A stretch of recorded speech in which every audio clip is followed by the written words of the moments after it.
শহীদ আল্লামা দেলাওয়ার হোসাইন সাইদি রহমতুল্লাহ আলাইহি এখানে আসতেন না আগে? আমি শুনেছি ওখানে উনি এখানে আসতেন। আমি যেখানে ছিলাম আজকে এখানেই তিনি বিশ্রাম নিতেন।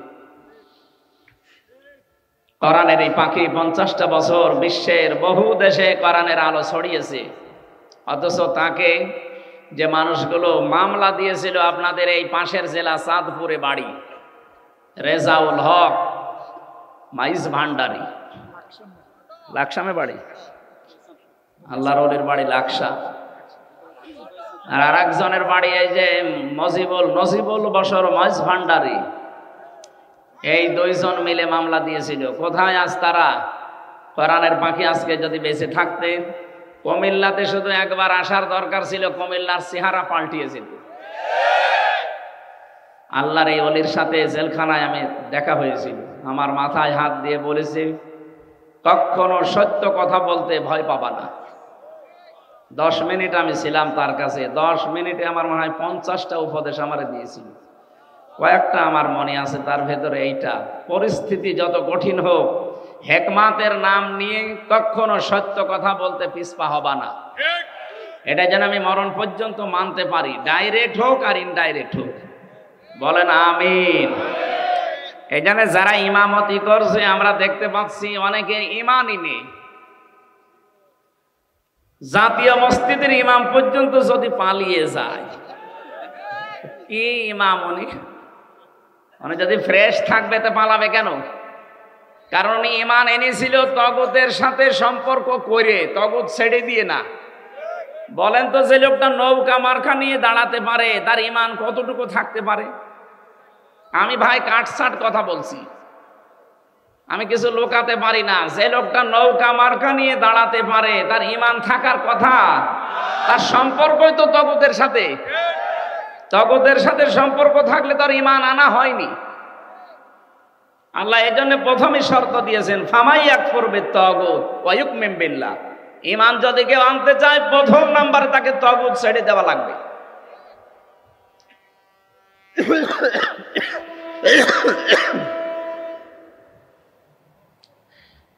এজন্য এই ময়দানে আমরা যারা বসে আছি, আমরা যারা ইমান এনেছি, আমরা তগুতের সাথে সম্পর্ক তৈরি করি না, তগুত ছেড়ে দিয়ে ইমান এনেছি। কথা বলেন ঠিক কিনা? যে আল্লাহ আমাদেরকে দল মত জাতি বর্ণ ধর্ম নির্বিশেষে আজকে অনুষ্ঠানে নিয়ে আসলেন, খুশি হয়ে বলেন আলহামদুলিল্লাহ।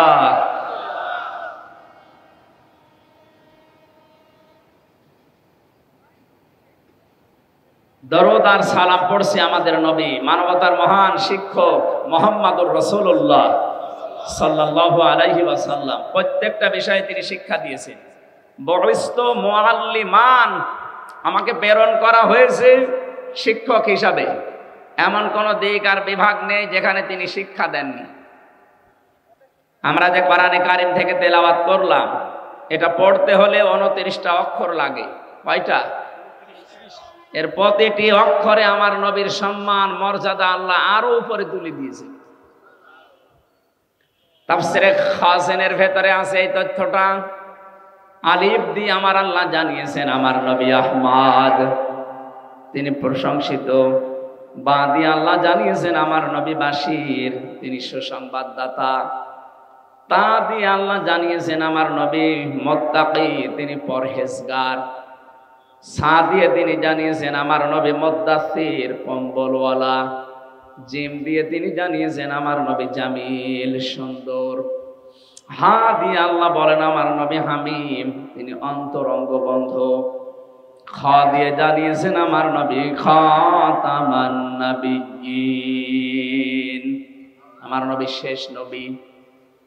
এভাবে পড়তে পড়তে আপনি ইয়া চলে যাবেন। ইয়া দিয়ে আল্লাহ ডাক দিয়েছেন ইয়াসিন,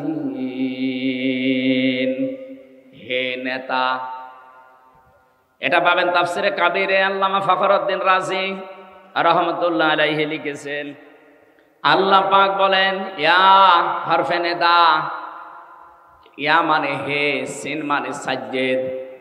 সিন শব্দের 5টা অর্থ আমি ওখানে পেয়েছি। সিন মানে সাজ্জেদুল আলামিন, সিন মানে সাজ্জেদুল বাশার, সিন মানে সাজ্জেদুল কাউনাইন, সিন মানে সাজ্জেদুল আম্বিয়া, সিন মানে সাজ্জেদুল মুরসালিন। প্রতিটি শব্দের ভেতরে তিনি ব্যাখ্যা দিয়েছেন। আল্লাহ ডাক দিয়েছেন ইয়াসিন, হে নেতা, আল্লাহর ঘোষণা দেওয়ার নেতা এই দুনিয়ায় একজনই আছে। এটা যদি অনেকে দুনিয়ার বিষয় মনে করি এড়িয়ে যেতে চায় না, এটা দুনিয়ার বিষয় না, এ সম্পর্ক সব আখিরাতের সাথে। দুনিয়াতে যার নেতা ঠিক নেই ওই মানুষটা জাহান্নামে যাবে। সূরা হুদ 12 নম্বর পারা 12 নম্বর পৃষ্ঠার 1 নম্বর লাইনের 98 নম্বর আয়াত। এটা তাফসিরে ফি জিলালিল কোরআনে আছে।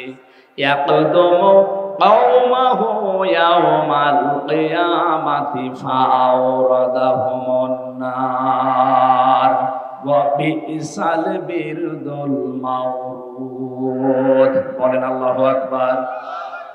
আমি যতগুলো তাফসীর আয়াতের সাথে মিলিয়েছি এর বাংলা কথা এই, যে দলের নেতা জাহান্নামে যাবে ওই দলের কর্মীরা ওর সাথে জাহান্নামে যাবে।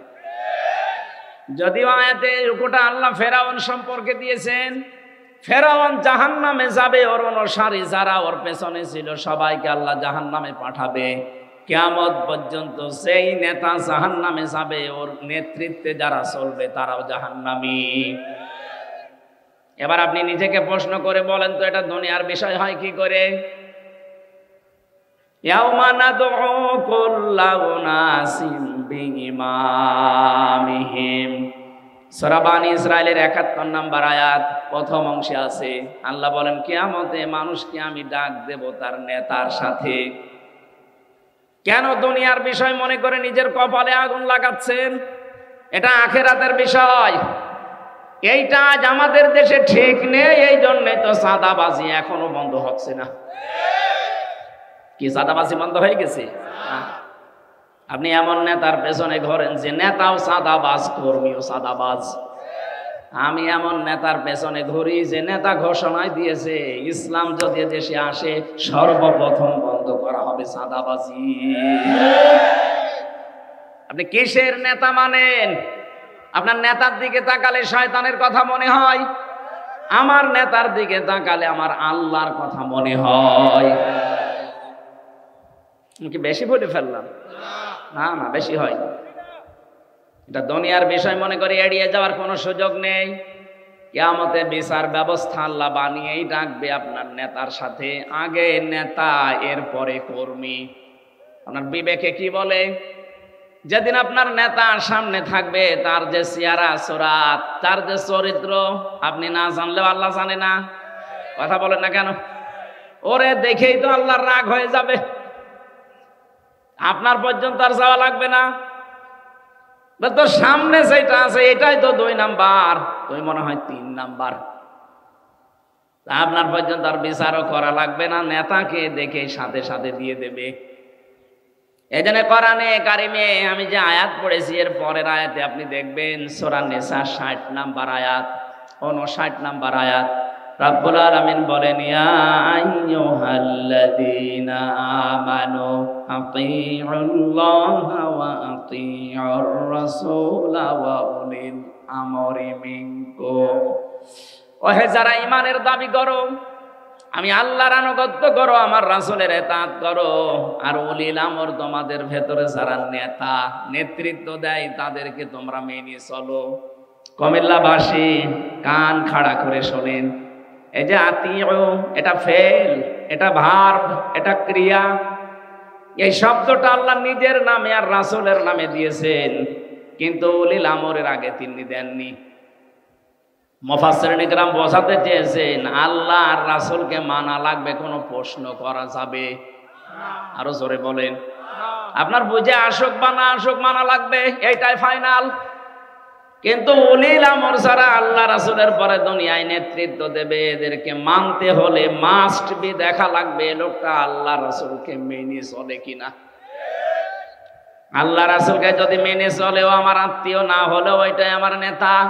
আল্লাহ রাসূলকে মানি না, ও আমার বাবা হলেও পরে আমি মানি না। এটা যত বদ্ধমূল করতে পারবেন দুনিয়ার জীবনে তত শান্তি পাবেন। এইটা আজ বাস্তবতায় আমরা নিতে চাই না, অনেকে ভয় পায়। আর বলে যে না হুজুর এটা রাজনীতি, এটা বলার দরকার নেই। এটা না বলতে বলতে তো আজ আমাদের অবস্থা এই পর্যায়ে পৌঁছিয়েছে। আমাদের বউগুলো এখন রাজমিস্ত্রি, আর আমরা যোগাইলে এক কথা বলছে না।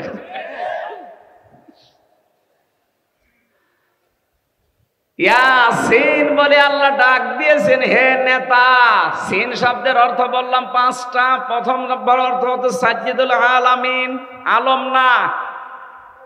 এখন বিশ্বে 257টা রাষ্ট্র আছে, কিছুদিনের ভেতরে আরো 6টা রাষ্ট্র বাড়তেছে। কথা বোঝে কি? এই যে 7 সিস্টার যদি ভেঙে যায়, আরো 6টা রাষ্ট্র বাড়বে। 257 আর 6 কত হয়? কয়েকদিন পরে পৃথিবীর মানচিত্রে আপনারা দেখতে পাবেন 263টা রাষ্ট্র হয়ে গেছে। কারণ যেভাবে আপনারা পেছনে লেগেছেন, আপনারা ভাঙতে বাধ্য। এতদিন মুসলমানকে গরু খাওয়ার অপরাধে জবাই করেছেন, আমরা কিছুই বলি নাই। কিন্তু এখন আপনারা আল্লাহর ঘর ভাঙা আরম্ভ করেছেন। আপনার পূর্বপুরুষের দিকে তাকান। আব্রাহা আল্লাহর ঘর ভাঙতে এসে কাসফিম মাকুল হয়ে গেছে। বলে না কেন? আপনাদেরকে আল্লাহ ভুসি বানিয়ে ফেলবে, টুকরা টুকরা করে দেবে। আজকেও সকালে দেখেন একটা মসজিদ ভেঙেছে শয়তানরা। বিশ্বের দিকে তাকালে আমরা দেখি কেউ মাটির নিচে গ্যাস পায়, তেল পায়, সোনা পায়, লোহা পায়, আরো শয়তানরা শুধু মন্দির পায়। আমরা যদি এখন বলি ঢাকার স্বামীবাগের ইসকন মন্দির 500 বছর আগে এখানে মসজিদ ছিল, আমরা ভেঙে দেব, কি করবেন আপনি? বাবরি মসজিদ ধোয়া তুলে আপনি ভেঙে দিলেন। আজকে সকালবেলা এক হিন্দুর বক্তব্য শুনেছেন, মোদির বিরুদ্ধে এই লোকটা, ভারতে বাড়ি কলকাতায়। সে বলছে কেন এই ধোয়া তুলে মুসলমানদের কলিজায় আঘাত দিচ্ছেন? তাদের বাবরি মসজিদটা ধোয়া তুলে ভেঙে দিলেন। এখনো পর্যন্ত তাদের মসজিদগুলো, আল্লাহর ঘরগুলো ভাঙতেছেন। আমাদের দেবতাকে কেউ গালি দিলে যেমন লাগে, তাদের আল্লাহকে গালি দিলে ওই রকমই লাগে।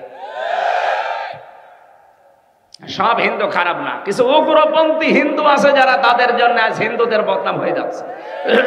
এই জন্য ভারতে যারা শুধু উগ্রপন্থী হিন্দু বাদ দিয়ে যত ধর্মের লোক আছেন, যত জাতির লোক আছেন, তাদের এই মুহূর্তে অন্তত সতর্ক হওয়া দরকার। এই উগ্র হিন্দু জঙ্গি এদেরকে থামানো, নাই তো এদের জন্য আপনি কিন্তু বিশ্বের বুক থেকে বিচ্ছিন্ন হয়ে পড়বেন। একটা প্রতিবেশীর সাথে আপনার মিল নেই, আফগানিস্তানের সাথে মিল নেই, পাকিস্তানের সাথে মিল নেই, নেপালের সাথে মিল নেই, মালদ্বীপের সাথে মিল নেই, ভুটানের সাথে মিল নেই, চীনের সাথে মিল নেই, মায়ানমারের সাথে মিল নেই। আমাদের সাথে মিল ছিল কন্যা যতদিন ছিল, কন্যা নেই, মিল নেই। কি আরম্ভ করেছেন আপনারা? আল্লাহর ঘরগুলো এভাবে ভেঙে দিচ্ছেন। আবার বলে যে আমরা চট্টগ্রাম নিয়ে নেব। আরে দাদা, আপনি কি যৌতুক নেবেন নাকি? আর মেয়ে তো পালিয়ে গেছে, যৌতুক কিসে? পালানো মেয়ের কোনো যৌতুক আছে না? ও মেয়ের বিয়েই তো আমরা মানি না। কারণ মেয়ে যার সাথে এতদিন আমরা বলতাম যে স্বামী স্ত্রীর সম্পর্ক, এটা তো একটা ভুয়া জিনিস। এটা ভুয়া না? কারণ যার সাথে গেছে তার সাথে তো আমাদের ধর্মে বিয়ে জায়েজ নেই।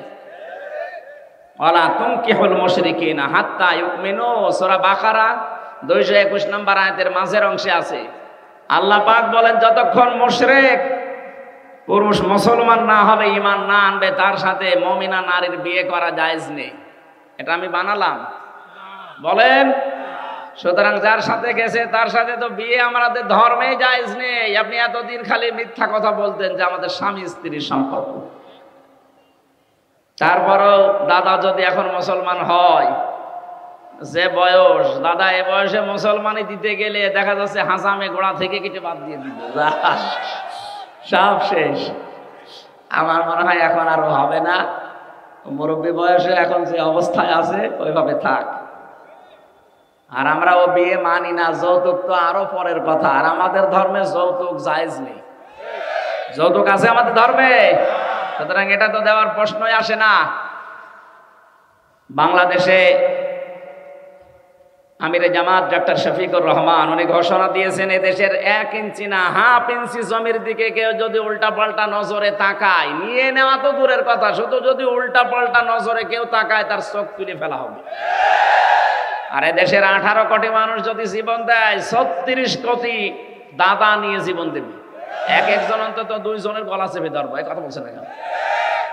ওদের মরণের খুব ভয়। আমি ভারতের বহু প্রদেশে গেছি, আমার তো আমার মনে হয় 16, 17, 18, 19 এগুলো সবই ওইদিকে কেটেছে। আমি কয়েক মাস ধরে পড়ে থাকতাম, ওদের বিভিন্ন প্রদেশে আমি গেছি। ওদের খুব ভয় মরণের, ওদের সাথে মিশে আমি যা দেখেছি, খুব ভয় মরণের। ওয়ালা তাজিদান্নাহুম আহরাসান নাসি আলা হায়াতি ওয়া মিনাল্লাযিনা আশরাকু। সূরা বাকারার ভেতরে আছে, আল্লাহ পাক বলেন ওয়ালা তাজিদান্নাহুম, লামে তাকিদ নুনে সাকিলা। আল্লাহ গ্যারান্টি দিয়ে জানিয়েছেন অবশ্যই আপনি তাদেরকে দেখতে পাবেন জীবনের প্রতি খুব বেশি মায়া তাদের, যারা মুশরিক। আমাদের জীবনের প্রতি মায়া না, আমাদের মায়া হচ্ছে জান্নাতের প্রতি। আর ওদের মায়া মরণের একটু ভয় দেখাবেন, পাগল হয়ে যাবে। খালি বর্ডার বন্ধ হয়ে গেছে, আলু পেঁয়াজ পচতেছে, ভয়ে এখন কান্নাকাটি আরম্ভ করেছে, মানে না খেয়ে মারা যাও। আমাদের এতদিন ভয় দেখাতো যে আমরা দেন না খেয়ে মারা যাব যদি খাবার না পাঠায়। আরে ভাই, আমাদের ঈমান যাই আছে, এই ঈমানের উপরে ভিত্তি করে আমরা বলতে পারি আমাদের মুসলিম জাতির বছরে 1 মাস না খেয়ে থাকা ফরজ। আর আমাদেরকে আপনারা খাবারের ভয় দেখান, এখন নিজেরা বেঁচে পড়েছি মরেন। আমরা আহ্বান জানাচ্ছি, যেহেতু প্রতিবেশী এই হিসাবে উগ্রপন্থী হিন্দুদেরকে সারা ভারতবর্ষ মিলে থামাবেন। যে যে ধর্মে অনুসরণ করেন করেন, কিন্তু এই উগ্রদের, এই জঙ্গিদেরকে থামান। তাম দুনিয়ার নিকৃষ্ট জাতিতে আপনাদের কিন্তু পরিণত করে দিচ্ছে। ডোনাল্ড ট্রাম্প পর্যন্ত 7-8 দিন আগে রেগে গেছে, কারণ খ্রিস্টান 2টা যুবতী মেয়েকে ভারতের মাটিতে ওরা একেবারে উলঙ্গ করে হাঁটিয়েছে। যে ট্রাম্পের এটা মনে নেই, ও যাতে মাতাল হলো তাহলে ঠিক আছে। এজন্য অলরেডি ঘোষণা দিয়েছে না কয়দিন আগে, যে জানুয়ারির 20 তারিখে আমার শপথ নেওয়ার পরে আমার মেয়েকে যারা উলঙ্গ করে রাস্তায় হাঁটিয়েছে, আমার বোনকে, আমার মাকে, সেই ভারতের 16 লাখ লোক আমার দেশে আছে আমেরিকা, এখান থেকে সব পাঠিয়ে দেব। দাদার এবার ধুতি সামলাতে জীবন বের হয়ে যাবে। এজন্য উল্টাপাল্টা জায়গায় হাত দিয়েছেন, এতদিন মিথ্যা ছড়িয়েছেন আমাদের দেশে সাম্প্রদায়িক সম্প্রীতি নেই, এখানে সংখ্যালঘু নির্যাতন হয়। এটা ডাহা মিথ্যা কথা।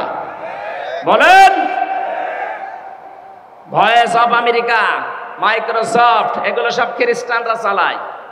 তাদের কথাগুলো শোনেন তো কি রিপোর্ট দিচ্ছে। আগস্টের 5 তারিখের পর থেকে আজ 4 মাস হয়ে গেল, এই দিনে সবচাইতে বেশি, এই 4 মাসে, এই 15.5 বছরের ভেতরে যারা অন্য ধর্মে আছে তারা সবচাইতে বেশি নিরাপদে আছে। আপনারা মিথ্যা ছড়িয়ে কি করবেন? এই তো আজ 4 দিন না 5 দিন আগে পঞ্চগড় এবং মাগুরা, এই 2 জেলা থেকে 2টা মহিলা গিয়েছিল ভারতে চিকিৎসা নেওয়ার জন্য।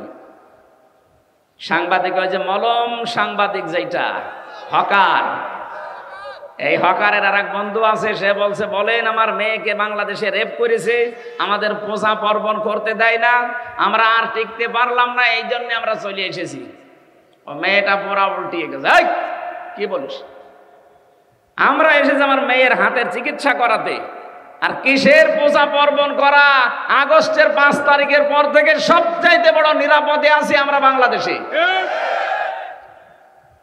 এই জন্য মিথ্যা আর কেউ এখন খেতে চাচ্ছে না, সব প্রমাণ হয়ে গেছে। সাম্প্রদায়িক সম্প্রীতির 1 নাম্বার দৃষ্টান্ত পৃথিবীর এই 257টা দেশের ভেতরে বাংলাদেশ। জোরে বলেন আল্লাহু আকবার।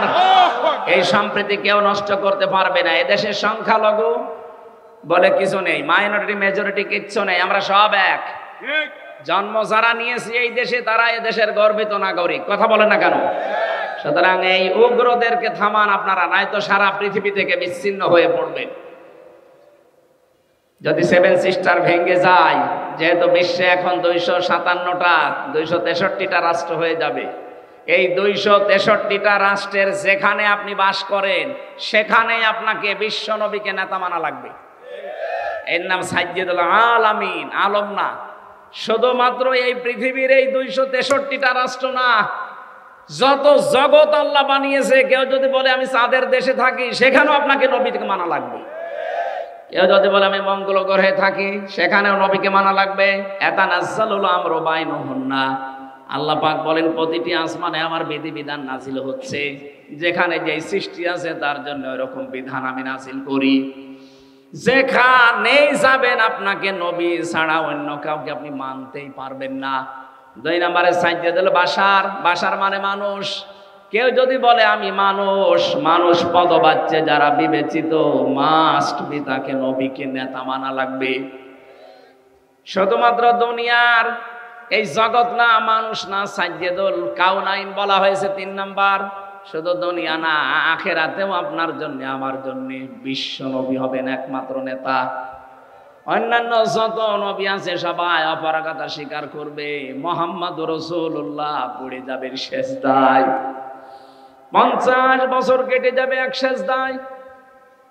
আল্লাহ পাক বলেন হাবিব মাথা তোলেন, সেজদা থেকে মাথা তোলেন। আজকে আপনি যা বলবেন, আপনি সব কথাগুলো আমি আজকে কবুল করে নেব।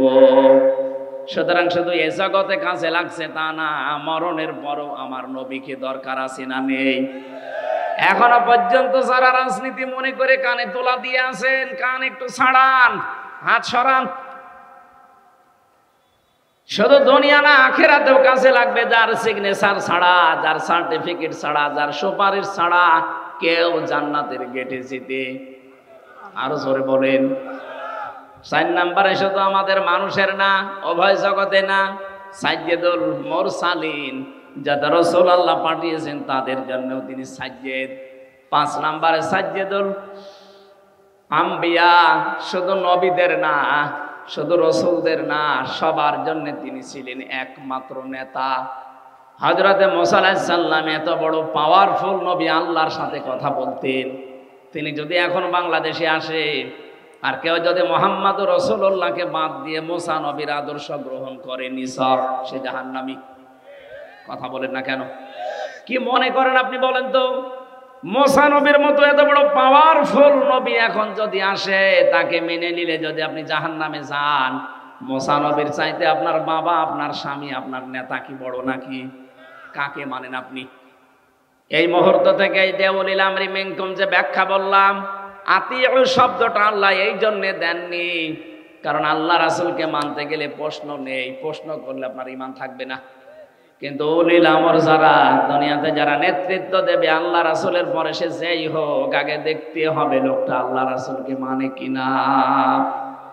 বুঝেছেন কিনা বলেন এ পর্যন্ত? বুঝেছেন? আপনারা বুঝলে শুধু হচ্ছে না, আমার এগুলো তো বুঝবে। যতদূর পর্যন্ত এই আওয়াজ যাচ্ছে, রেকর্ড হচ্ছে, তামাম দুনিয়া ছড়িয়ে যাচ্ছে, সবাইকে উদ্দেশ্য করে বলছি আপনার বিবেকটা কাজে লাগাবেন। আল্লাহ আমাদেরকে বিশ্ব নবী মুহাম্মদুর রাসূলুল্লাহ একমাত্র আদর্শ মেনে চলার তৌফিক দাও, বলেন আমিন। ইয়াউমাইযিল লা তানফাউশ শাফাআতু ইল্লা মান আযিনা লাহুর রাহমানু ওয়া রাদিয়া লাহু কওলা। সূরা তাহা 16 নম্বর পারা 18 নম্বর পৃষ্ঠা 10 নম্বর লাইনের 109 নম্বর আয়াতে আছে। আল্লাহ বলেন সেদিন সুপারিশ কাজে লাগবে না, যার কথা শুনতে আমি আল্লাহ রাজি না হব এবং যার প্র্যাকটিক্যাল লাইফের উপরে আমি আল্লাহ রাজি না থাকব। কুমিল্লাবাসী, নবীজির সুপারিশ যদি আমি আপনি পেতে চাই, আমার জীবনকে আগে পাল্টাতে হবে। জীবন পাল্টানোর যতগুলো নিয়ম নীতি আছে কোরআনে আমি 500 নিয়ম পেয়েছি, তার ভেতরে আজকে একটা বলছি। আমার আলোচনার বিষয় আজকে আমানাত। কি বললাম? বলেন বলেন। মানব জীবনের একটা গুরুত্বপূর্ণ পাঠ এটা। পুরা কোরআনে এরকম 500টা পাঠ আছে, এর ভেতরে আজকে আমি একটা বলছি, আমানাত। শব্দটা শুনতে যত সহজ মনে হচ্ছে, বিষয়টা অত সহজ না। এর ভেতরে আমার মনে হয় দুনিয়া আখিরাত সব আল্লাহ লুকিয়ে রেখেছেন। আমানত এমন একটা গুরুত্বপূর্ণ বিষয়, নবী মুহাম্মদুর রাসূলুল্লাহ জানিয়েছেন কিয়ামতের আগে দৃশ্যটা দুনিয়ায় এমন হবে, মাইকিং করেও একজন আমানতদার মানুষ খুঁজে পাওয়া যাবে না। আমার মনে হয় সেই সময় এখন প্রায় চলে এসেছে। আপনি তাকান, এখন মাইকিং করে একটা আমানতদার মানুষ খুঁজে পাওয়া যায় না। অথচ একটা মানব জীবনের গুরুত্বপূর্ণ পাঠ, নবীজিকে মানুষ আমানতদার এই শব্দটা বলে আরবে ডাক দিত। আমানতদার বলতো না, আল আমিন, আস সাদিক, এমনি এমনি বলে নাই। সে জীবনে এত বেশি আমানতের দায়িত্ব পালন করেছেন, নিজের জামাই হযরতে আলীকে মরণের বিছানায় রেখে গেছে, তারপরও আমানতের দায়িত্ব ভুলে যাননি। যেদিন তার বাড়ির চারিদিকে ৪২ জন কাফের রাঙ্গা তরবারি নিয়ে দাঁড়িয়ে আছে, বিশ্ব নবী ডাক দিয়ে বললেন, আলী, চারিদিকে ওরা দাঁড়িয়ে আছে আমাকে হত্যা করার জন্যে। ওই যে ঘরের ভেতরে টোপলা দেখতে পাও, ওগুলো সবই ওদের, যারা আমাকে হত্যা করার জন্য এসেছে। আমি আল্লাহর আদেশ পেয়েছি, এ মুহূর্তে যদি আমি চলে যাই তাহলে আমার আল আমিন নামের কলঙ্ক হয়ে যাবে। আমানতদার আমি, ওরা নিজেরাই আমাকে ডাকে, তাহলে এই আমানতদারের কলঙ্ক হয়ে যাবে। তুমি আমার বিছানার উপরে চাদর মোড়া দিয়ে শুয়ে থাকো, সকালবেলা ওরা এসে যখন আমাকে পাবে না, পাবে তোমাকে। তুমি তখন পাওয়ার সঙ্গে সঙ্গে, যেহেতু নেতার ছেলে, তোমারে হয়তো কিছু বলবে না। তুমি সঙ্গে সঙ্গে আমানতের দায়িত্বটা পালন করার পরে ৩ দিনের মাথায় মদিনায় আমার সাথে দেখা করবা। ও বাংলার মুসলমানেরা, চিন্তা করেন তো, এই কঠিন মুহূর্তে যেখানে জীবন মরণ নিয়ে টানাটানি, সেখানেও নবীজি আমানতের দায়িত্ব ভুলেন নাই। নিজের জামাইকে মরণের বিছানায় রেখে যাচ্ছেন, অথচ আপনি কি করলেন?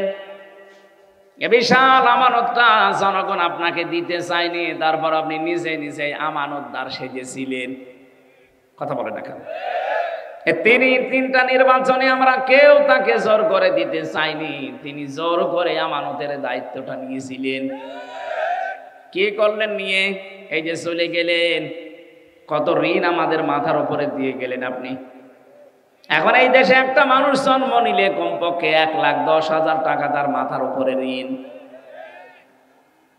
রিপোর্ট দেওয়া হচ্ছে এই দেশে প্রতি বছরে, এই 15.5 বছরে, প্রত্যেক বছরে 42,000 কোটি টাকা শুধু পাচার হয়েছে।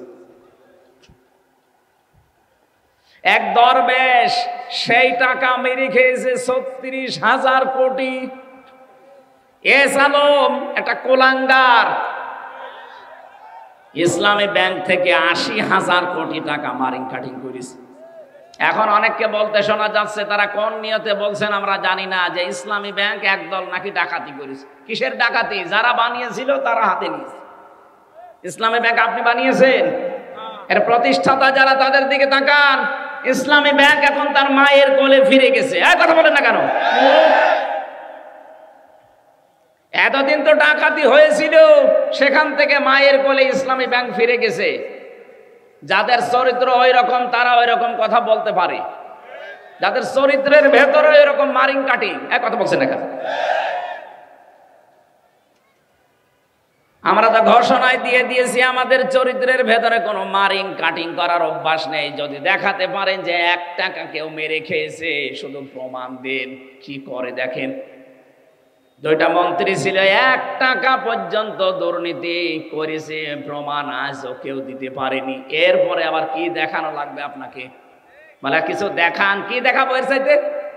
মন্ত্রীর জায়গায় থেকে যদি 4 আনা কোনো দুর্নীতি না পায়, এই বাংলাদেশের ইতিহাসে প্রথম যে মন্ত্রণালয় চালানোর পরে আবার কিছু টাকা বেঁচে গেছে, ওগুলো ফেরত দিয়েছে। কে দেবে বলেন? এই কুমিল্লা সাক্ষী কিছুদিন আগে নেতা এসেছিল, 5টা মোবাইল পাওয়া গেছে, সেটা আবার ফেরত দিয়ে দিয়েছে। বাংলাদেশের ইতিহাসে দেখান তো, এর চাইতে কি দেবে চরিত্রের মাধুর্যতা? আবার এই ঝঞ্ঝা বিক্ষুব্ধ পৃথিবীতে, যেখানে একেবারে চরিত্র ঠিক রাখাই কঠিন, সেখানে এই মানুষগুলো মোবাইল ফেরত দিয়ে যায়। যেখানে 5,000 টাকার 20,000 টাকার মোবাইল ফেরত দিতে পারে, এরকম মানুষের কাছে কোটি টাকা দিল, এরা ফেরত দেবে। আর আপনার কাছে গিয়ে তো মোবাইল ফেরত না, মোবাইলের খাপও ফেরত পাওয়া যায় না। আর আপনি শুধু ফতোয়া দেন না, ইসলামী ব্যাংক ডাকাতি হয়ে গেল। ডাকাতি এতদিন হয়েছিল, এখন তার মায়ের কাছে ফিরে এসেছে। নিজে তো একটা ব্যাংক বানাতে পারেন না, একজন বানিয়েছে, সেটা শুধু কিভাবে মারিং কাটিং করে খাবেন সেই পদ্ধতি আছে। নিজে একটা কিছু তৈরি করে জাতিকে দেখান, একটা সুসও তৈরি করতে পারে না, সে ফতোয়া দেয়। আর এরা কি তৈরি করছে আপনি চিন্তা করেছেন? আপনি ঢাকার দিকে আজ 2-3 দিন যেটা চলছে, অন্য দেশের অন্য বলতে কি বিশ্বের সবচাইতে বড় বড় বিশ্ববিদ্যালয়ের প্রফেসররা এসে দৃশ্যগুলো দেখে তারা আশ্চর্য হয়ে গেছে যে এইগুলো তো করে বাইরের দেশে, আমরা দেখি রাষ্ট্রের পক্ষ থেকে, আর এই দেশে মাত্র একটা ছাত্র সংগঠন এত বড় কাজ করছে। এদের রাষ্ট্রের বাজেট দেওয়া দরকার। দেশ এমনি দাঁড়াবে, শুধু বায়ান দিয়ে দেশ দাঁড়ায় না, কাজ করা লাগে। চরিত্রের সর্বোচ্চ পর্যায়ে তারা পৌঁছাচ্ছে সবকিছু দিয়ে, আর আপনি আদর্শ দিয়ে মোকাবেলা করতে পারেন না, শুধু উল্টাপাল্টা ফতোয়া দেন। জনগণ এখন আর ওই আগের 5 তারিখের আগে নেই, অনেক আগে আগস্টের 5 তারিখ পার হয়ে গেছে। কথা বলেন না কেন?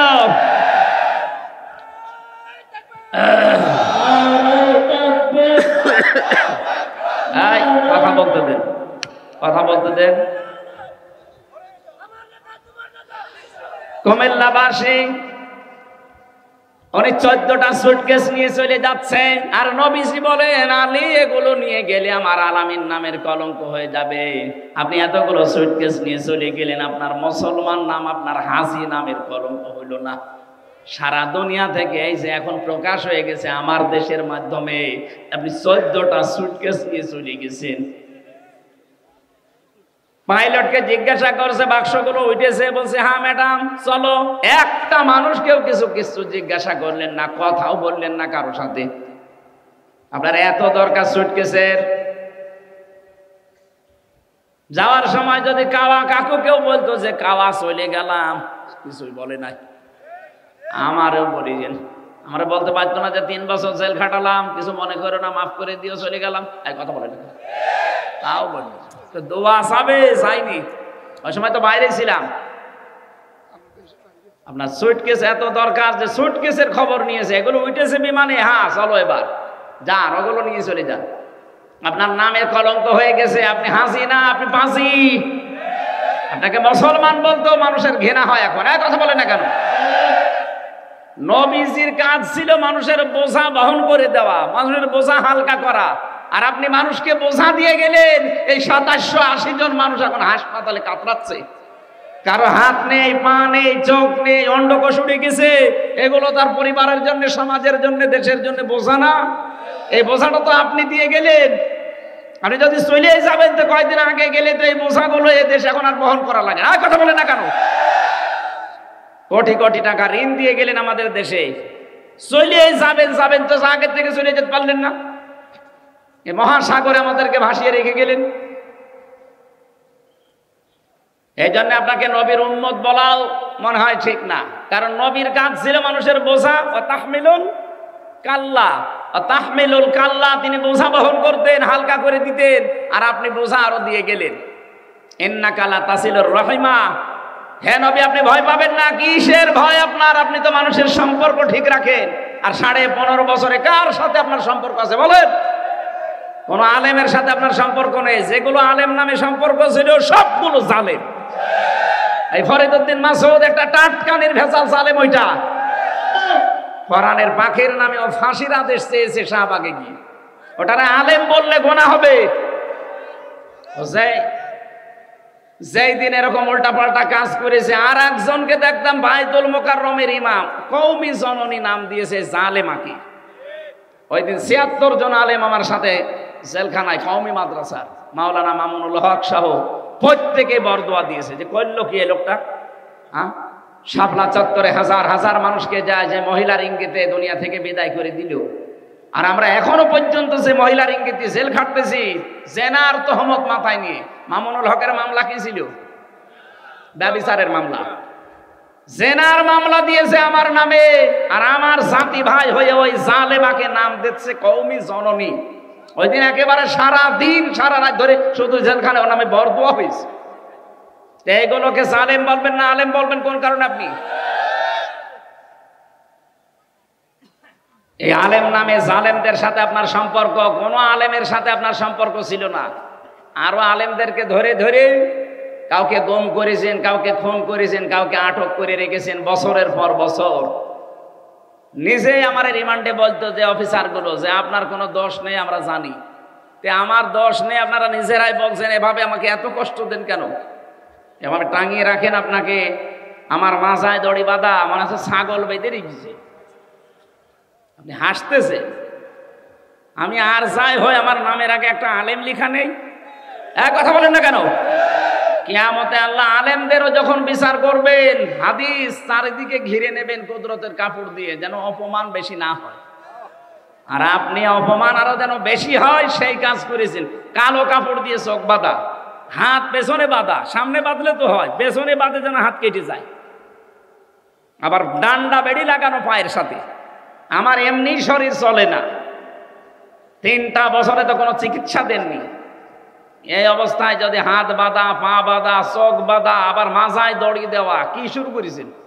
আবার মাথার উপরে টুপি দিয়ে দিত, হেলমেট, বুকে একটা কিছু দিত যেন কেউ গুলি না মারে। এই যে ভণ্ডামিগুলো শুরু করেছিলেন আলেমদের সাথে, সম্পর্ক আপনার কার সাথে ছিল? দেশের মানুষ আন্দাজে আপনাকে নাম দিত মানুষ কন্যা। যারা সামনাসামনি এরকম প্রশংসা করতো, কই তারা আজকে? আজ সবগুলো আপনার বিরুদ্ধে বলছে। এই যে পলক, এক কথা বলেন না কেন? ইন্টারনেট বন্ধ করে দিয়েছিল আপনার ইশারায়, পলক এখন সব বলে দিচ্ছে। তাও তো এখনো পলককে ডিম দেয়নি, ডিম দিলে সব বলে দেবে। সম্পর্ক যারা ঠিক রাখে মানুষের সাথে, বিশেষ করে আত্মীয়তার সম্পর্ক, রক্তের সম্পর্ক, তাদের কোনো ভয় নেই। আর যারা এই সম্পর্কগুলো আরো নষ্ট করে, তাদের ভেতরে আল্লাহ ভয় ঢুকিয়ে দেয়। এমন ভয় দিয়েছে দুপুরের খাবার খাবে সময় পায়নি।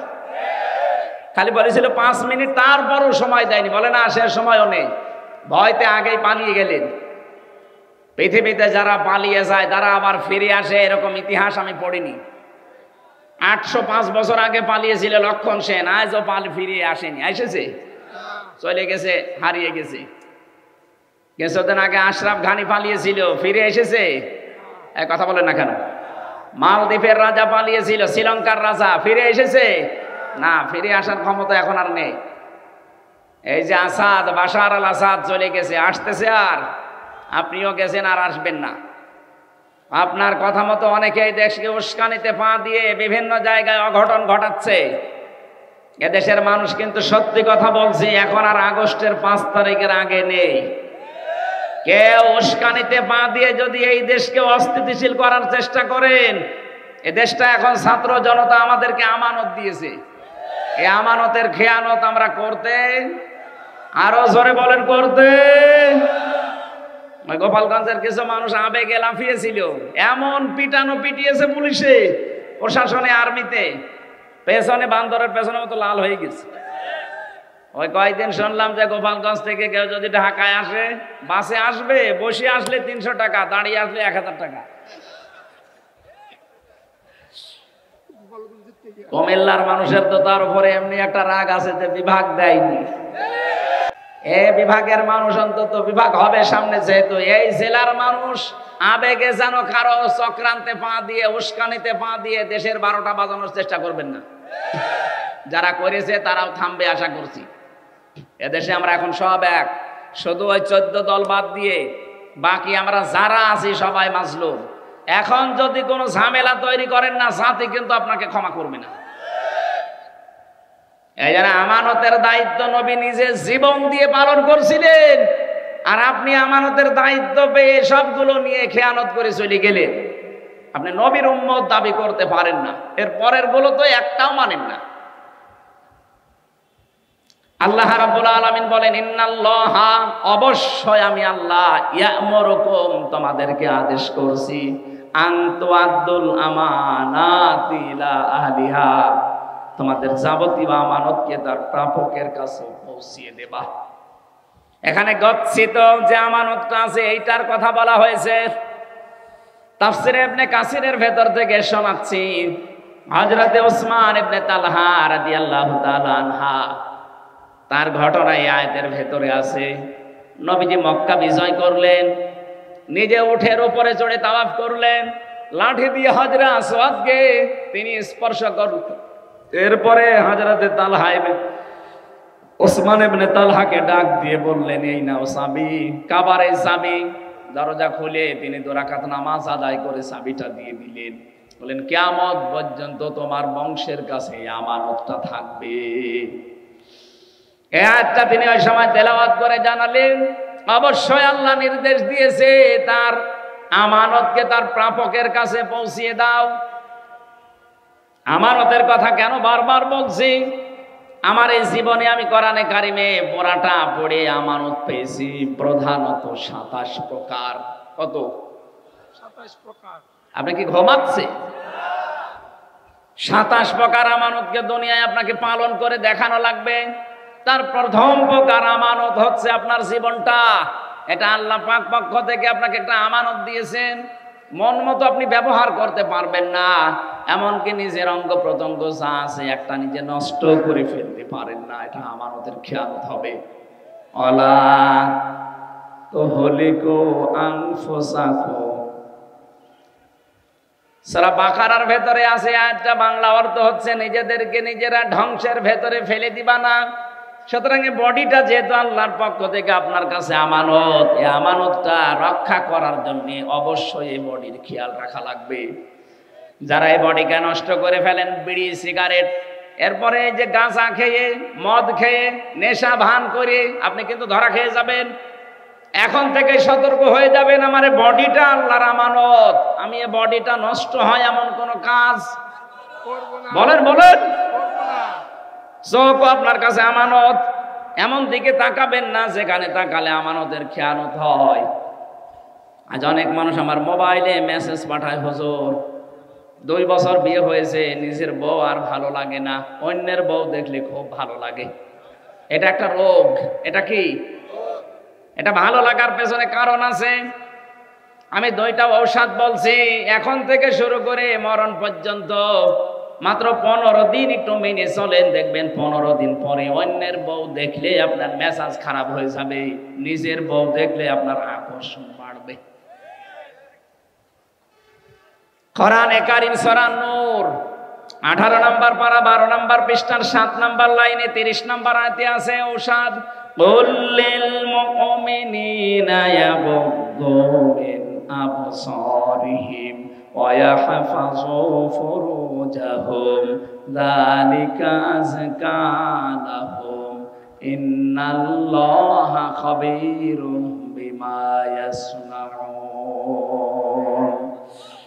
রব্বুল আলামিন বলেন, নবী আপনি মুমিন পুরুষদেরকে বলেন তারা যেন চক্ষুকে নিম্নগামী করে রাখে। পরনারী দেখলে 14 জন নারী বাদ দিয়ে দুনিয়ায় যে মহিলা আপনার সামনে পড়ুক না কেন, মাস্ট বি আপনাকে চোখ নিচের দিকে করা লাগবে।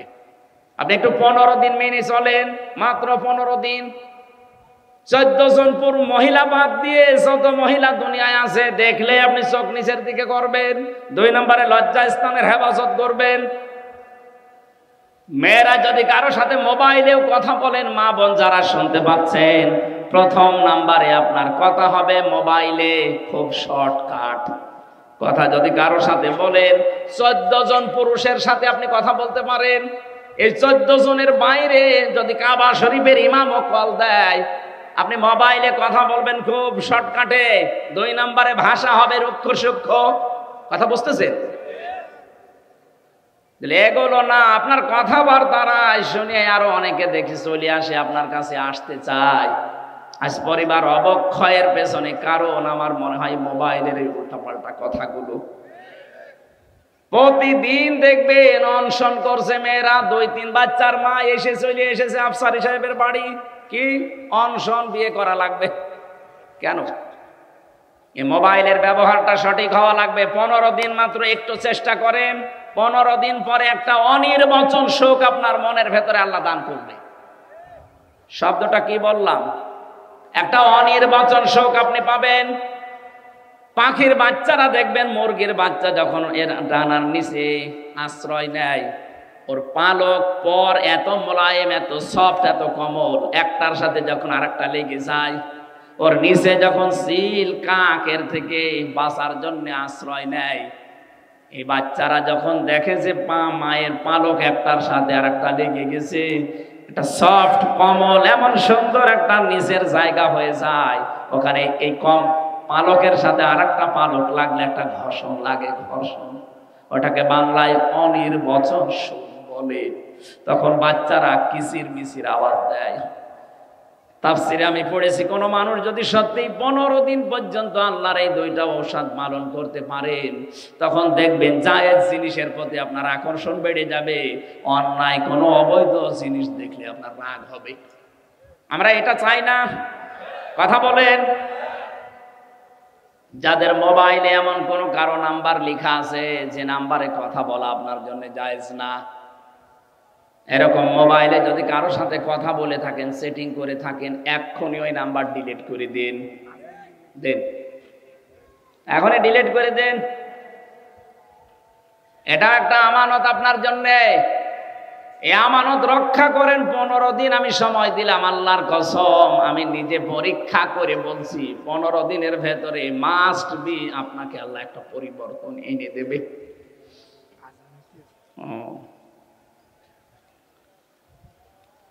আমানতের ব্যাখ্যায় যতগুলো বিষয় আমি পড়েছিলাম, 27টা একটা একটা করে বলতে গেলে সময় চলে যাবে। এখন যেহেতু আমার পরে এখনো আলোচক আছে, তারা কথা বলবেন, আর আমার আবার আরেকটা অনুষ্ঠান মাগরিবের পরে আছে।